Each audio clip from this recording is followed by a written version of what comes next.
નમસ્કાર વિદ્યાર્થીની બહેનો, ધોરણ 11 વિષય અર્થશાસ્ત્ર અને પ્રકરણ નંબર 5 આવક અને ખર્ચના ખ્યાલો, જેમાં આપણે આ પ્રકરણની અંદર ખર્ચના વિવિધ ખ્યાલો, ટૂંકો ગાળો અને લાંબો ગાળો, ઉત્પાદન ખર્ચનું જે વર્ગીકરણ કરવામાં આવ્યું છે તેમાં સ્થિર ખર્ચ, અસ્થિર ખર્ચ, કુલ ખર્ચ, સરેરાશ સ્થિર ખર્ચ, સરેરાશ અસ્થિર ખર્ચ, સરેરાશ ખર્ચ અને સીમાંત ખર્ચ, એ ઉપરાંત આપણે સરેરાશ ખર્ચ અને સીમાંત ખર્ચ વચ્ચેના સંબંધોને સમજવાના છીએ અને લાંબા ગાળાનો સરેરાશ ખર્ચ સમજીશું.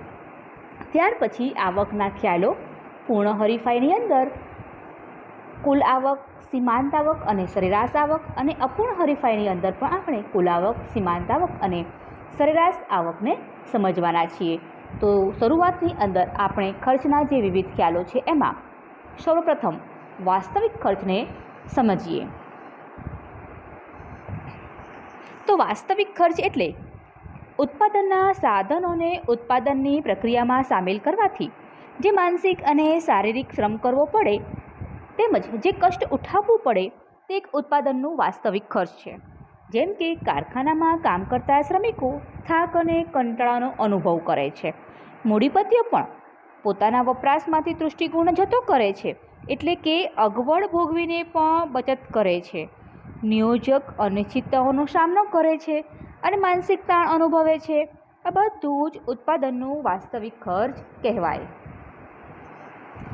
વાસ્તવિક ખર્ચ એ માપી શકાતો નથી, કારણ કે થાક, કંટાળો, અગવડ, તણાવ વગેરે એ માનસિક અને આત્મલક્ષી બાબતો ગણાય છે. અને વ્યક્તિએ પણ આ માનસિક બાબતો એટલે કે જે આત્મલક્ષી બાબતો છે એ બદલાતી રહેતી હોય છે. માનસિક જે વર્તનો છે, વલણો છે એ બદલાતા રહેતા હોય છે. વાસ્તવિક ખર્ચના ખ્યાલમાં ઉત્પાદનના અન્ય સાધન પાછળ થતા ખર્ચનો વિચાર કરી શકાતો નથી. જેમ કે જમીન એ માનવીના પરિશ્રમનું પરિણામ નથી, પરંતુ કુદરતી બક્ષિસ છે. એટલે કે જમીન આપણને કુદરત દ્વારા પ્રાપ્ત થઈ છે, એ માનવીએ એનું ઉત્પાદન કર્યું નથી. ઉત્પાદનનું આ સાધન નિર્જીવ છે, તેથી જમીનનો વાસ્તવિક ખર્ચ શૂન્ય બને છે. છતાં પણ જમીનના ઉપયોગ માટે જમીન માલિકને ચૂકવાતું ભાડું એ ઉત્પાદન ખર્ચનો ભાગ બને છે. આમ વાસ્તવિક ખર્ચનો ખ્યાલ એ અસંતોષકારક છે અને વ્યવહારુ દ્રષ્ટિએ ઉપયોગમાં લેવામાં આવતો નથી. વૈકલ્પિક ખર્ચ. તો વૈકલ્પિક ખર્ચ એટલે વાસ્તવિક ખર્ચના ખ્યાલની ખામીને દૂર કરવા માટે ઓસ્ટ્રિયન અર્થશાસ્ત્રીઓએ વૈકલ્પિક ખર્ચનો ખ્યાલ રજૂ કર્યો હતો.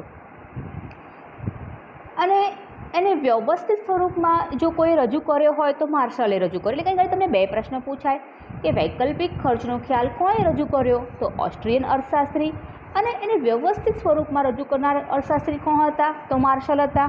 તો અહીં ઉત્પાદનના સાધનો એક કરતાં વધુ ઉપયોગો ધરાવતા હોય છે, તે હકીકત એટલે કે એક વાસ્તવિકતા છે. અને આવા સાધનને કોઈ એક હેતુ માટે ઉપયોગમાં લેવામાં આવે છે ત્યારે તેને અન્ય ઉપયોગમાં લઈ શકાતું નથી.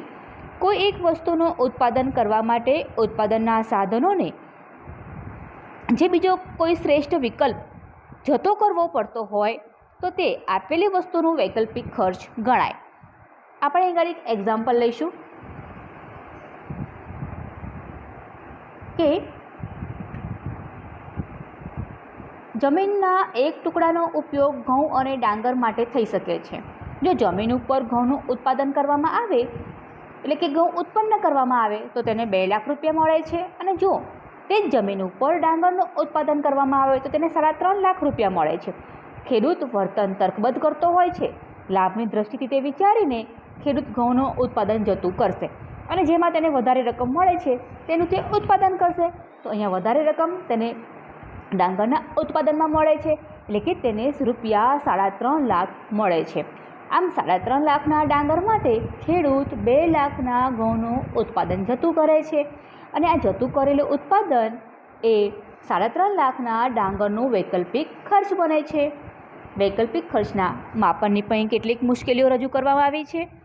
પહેલું કે જો ઉત્પાદનનું કોઈ સાધન માત્ર એક જ ઉપયોગ ધરાવતું હોય તો તેનો વૈકલ્પિક ખર્ચ નક્કી કરી શકાતો નથી.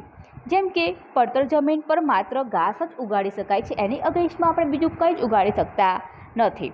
બીજું કે જ્યારે ઉત્પાદનના સાધનો વિશિષ્ટ પ્રકારના હોય ત્યારે પણ વૈકલ્પિક ખર્ચનો ખ્યાલ ઉપયોગી બનતો નથી.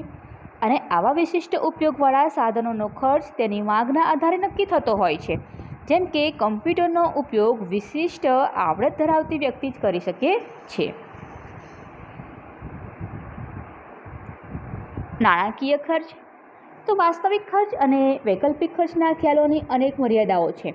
તેથી ઉત્પાદનના નિર્ણય અને કિંમત નિર્ધારણમાં નાણાકીય ખર્ચનો ખ્યાલ ઉપયોગી સાબિત થાય છે. વ્યવહારમાં ઉત્પાદન ખર્ચ નાણાંની અંદર વ્યક્ત કરવામાં આવતું હોય છે. તેથી નાણાકીય ખર્ચનો ખ્યાલ અહીં મહત્વનો બની જાય છે.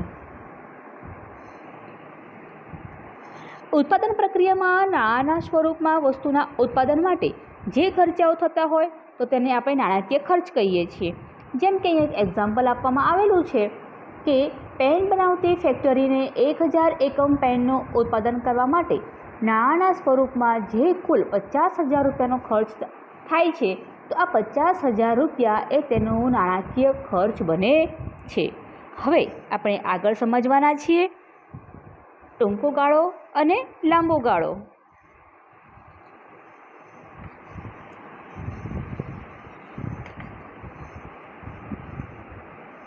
તો સમયનો ટૂંકો ગાળો એટલે શું?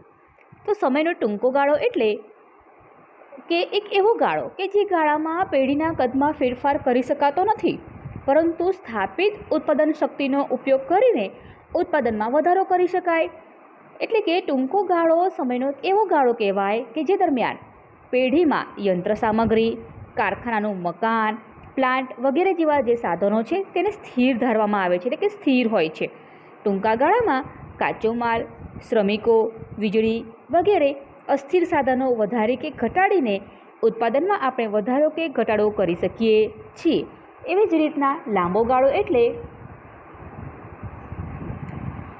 સમયનો લાંબો ગાળો એટલે એક એવો ગાળો કે જે દરમિયાન પેઢીના બધા જ સાધનો અસ્થિર થઈ જાય, એટલે કે તેવા સાધનોમાં ફેરફાર કરી શકાતો હોય. સમયના લાંબા ગાળામાં પ્લાન્ટ, યંત્ર સામગ્રી, કારખાનાનું મકાન વગેરે અસ્થિર સાધનોના પ્રમાણમાં વધારો કે ઘટાડો કરીને આપણે ઉત્પાદનમાં વધઘટ કરી શકીએ છીએ. અને લાંબા ગાળે નવી અને જે આધુનિક યંત્ર સામગ્રી કે ટેકનોલોજી છે એના દ્વારા પણ ઉત્પાદનના એકમનું કદ પણ વિસ્તારી શકાતું હોય છે. એટલે કે છેલ્લે લાંબા ગાળે બધા જ ખર્ચાઓ અહીં આપણને અસ્થિર જોવા મળે છે.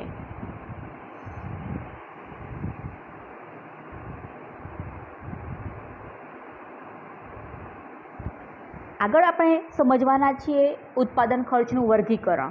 તો ઉત્પાદન ખર્ચના વર્ગીકરણમાં આપણે બે બાબતો સમજીએ કે ટૂંકા ગાળાનો ઉત્પાદન ખર્ચ અને લાંબા ગાળાનો ઉત્પાદન ખર્ચ. તો લાંબા ગાળાએ બધા જ ખર્ચાઓ અસ્થિર થઈ જાય છે, જ્યારે ખાસ કરીને આપણે જે સમજવાનું છે એ ટૂંકા ગાળામાં જે ઉત્પાદન ખર્ચ આવે છે એટલે કે સ્થિર ખર્ચ અને અસ્થિર ખર્ચ. સ્થિર ખર્ચની અંદર પણ સરેરાશ સ્થિર ખર્ચ અને અસ્થિર ખર્ચમાં પણ સરેરાશ અસ્થિર ખર્ચ, આ ચાર બાબતોને આપણે આની અંદર સમજવાના છીએ. તો સૌપ્રથમ આપણે શરૂ કરીશું સ્થિર ખર્ચ એટલે શું.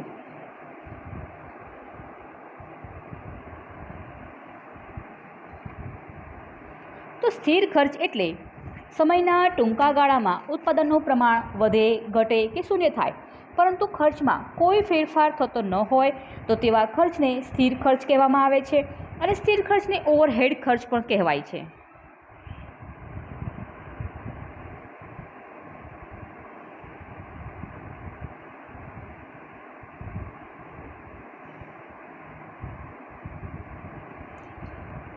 આ તેની ડેફિનેશન એટલે કે વ્યાખ્યા છે કે સમયના ટૂંકા ગાળામાં ઉત્પાદનનું પ્રમાણ વધે, ઘટે કે શૂન્ય થાય, પરંતુ ખર્ચમાં કોઈ ફેરફાર ન થાય, એટલે કે તેનો ખર્ચ સ્થિર રહે. અને સ્થિર ખર્ચને ઓવરહેડ ખર્ચ પણ કહેવામાં આવે છે. આમ ટૂંકા ગાળામાં સ્થિર ખર્ચને ઉત્પાદનના પ્રમાણ સાથે કોઈ જ સંબંધ હોતો નથી, એટલે કે ઉત્પાદનનું પ્રમાણ ગમે એટલું વધે, ઘટે કે શૂન્ય થાય એની સાથે સ્થિર ખર્ચને કોઈ જ લેવા દેવા નથી. એટલે કે સ્થિર ખર્ચ જે છે એ જ પ્રમાણે આપણને જોવા મળે છે. સ્થિર ખર્ચમાં કાયમી સ્ટાફનું વેતન, કારખાનાના મકાનનું ભાડું, મિલકત, વ્યવસાય વેરો, લાયસન્સ ફી, મૂડી ઉપરનું વ્યાજ અને વીમાનું પ્રીમિયમ વગેરેનો સમાવેશ થાય છે. અને આમ સ્થિર ખર્ચની અહીંયા આપણને એક અનુસૂચિ બતાવવામાં આવી છે, તેના આધારે આપણે સ્થિર ખર્ચને સમજવાનો પ્રયાસ કરીએ.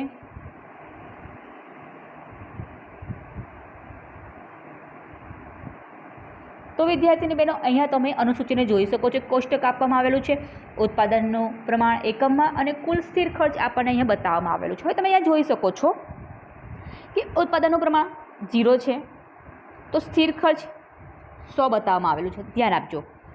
ઉત્પાદનનું પ્રમાણ 10 થાય છે તો સ્થિર ખર્ચ 100 થાય છે.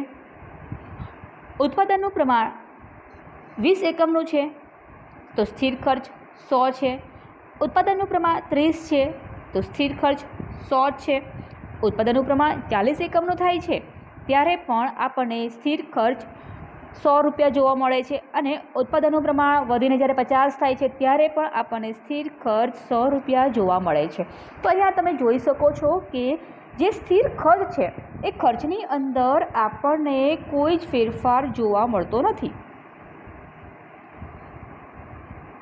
તમે આ કોલમ જોઈ શકો છો કે આ કોલમની અંદર ઉત્પાદનનું પ્રમાણ જેટલું પણ વધ્યું હોય, 0 થયું, 10, 20, 30, 40, 50 થાય છે તો એની સામે જે સ્થિર ખર્ચ છે એ એમનું એમ જ રહે છે. એટલે કે 100 રૂપિયાએ પણ ઉત્પાદનનું પ્રમાણ 0 હતું, 100 રૂપિયાએ ઉત્પાદનનું પ્રમાણ 10 થાય છે, 100 રૂપિયાએ ઉત્પાદનનું પ્રમાણ 30 થાય છે અને 100 રૂપિયાએ ઉત્પાદનનું પ્રમાણ 40 થાય છે. તો અહીંયા સ્થિર ખર્ચ આપણને 100 રૂપિયા જોવા મળે છે, એમાં કોઈ જ વધઘટ જોવા મળતી નથી. હવે એના જ આધારે આપણે સમજીશું આકૃતિને. તો અહીંયા તમે જોઈ શકો છો કે OX ધરી ઉપર ઉત્પાદનના પ્રમાણ એકમમાં બતાવવામાં આવેલું છે, OY ધરી ઉપર સ્થિર ખર્ચ બતાવવામાં આવેલું છે અને જેમાં સ્થિર ખર્ચ 20, 40, 60, 80, 100, 120 સુધી બતાવવામાં આવેલું છે. એકમોનું પ્રમાણ 10, 20, 30, 40 અને 50 સુધી છે. તો અહીં આપણે જોઈ શકીએ છીએ ઉત્પાદનનું જે પ્રમાણ છે, જે સ્થિર ખર્ચ છે એ 100 જ રૂપિયા છે. એટલે કે 100 રૂપિયાએ આપણને 0 ઉત્પાદન થાય છે, 100 રૂપિયાએ 10 એકમનું ઉત્પાદન થાય છે, 100 રૂપિયાએ 20 એકમનું ઉત્પાદન થાય છે, 100 રૂપિયાએ 30 એકમનું ઉત્પાદન થાય છે, 100 રૂપિયાએ 40 એકમોનું ઉત્પાદન થાય છે અને 100 રૂપિયાએ 50 એકમોનું ઉત્પાદન કરવામાં આવે છે. તો અહીં ABCD અને EF જે આપણને બિંદુઓ પ્રાપ્ત થયા છે અહીંયા તમે જોઈ શકો છો. A બિંદુ, B બિંદુ, C બિંદુ, D બિંદુ, E બિંદુ અને F બિંદુ.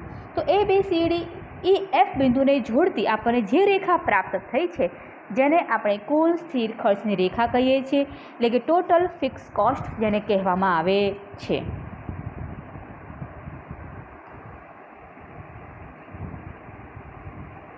આમ અહીં અનુસૂચિમાં દર્શાવ્યા પ્રમાણે પેનનું ઉત્પાદન 0 હોય કે 10, 20, 30, 40, 50 થાય ત્યારે પણ ઉત્પાદન ખર્ચમાં દરેક વખતે એક જ સરખું સ્થિર ખર્ચ આપણને જોવા મળે છે. અને આમ આ જે સ્થિર ખર્ચની રેખા છે તમે અહીંયા જોઈ શકો છો કે આ સ્થિર ખર્ચની રેખા એ આ જે રેખા છે એ OX ધરીને સમાંતર જોવા મળે છે.